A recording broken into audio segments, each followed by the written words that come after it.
when we talk about creating a change plan, which is the nuts and bolts part of it, and also creating a transition plan, which is helping people through it. And we use what we call change levers. You know how pulleys and levers are force multipliers? Yeah. So we've developed these 4 levers to help people, just as you say, move through it. The first one is give information, just really helping people to increase understanding. So the first level is increase understanding. Make sure that people know, don't just do those happy face messages. Really let them know, what is this? Why is it happening? What's it going to look like? What does it mean for you? How are we going to support you? All that kind of stuff that they want to know. So I'm just astonished sometimes the lack of information, the lack of understanding that's shared with people. So that's the first thing.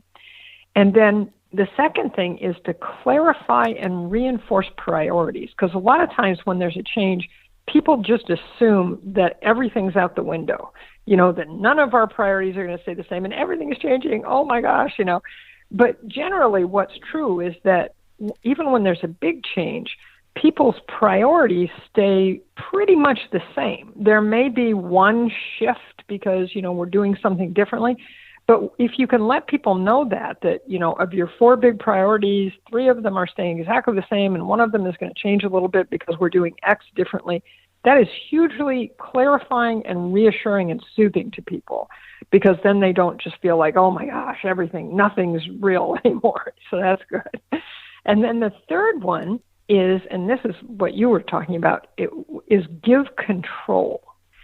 So insofar as possible, when you can give people control in a change by, again, to your point, taking in their input, making sure you understand what they understand, that they're given a voice, that they're given as many choices as they can, that you listen to their input, all those kinds of things. That makes it much easier, because one of the reasons we don't like change is because it makes us feel out of control. We feel victimized by it.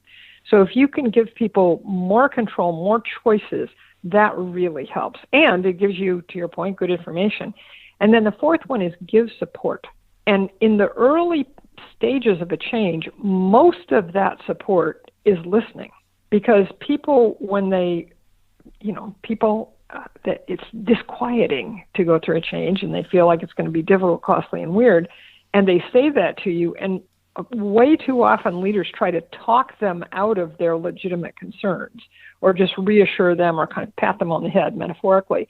And to really listen and take in people's unhappiness or disquiet, really listen, really understand it. And then when you've really heard them, then go to, okay, here's how we can help.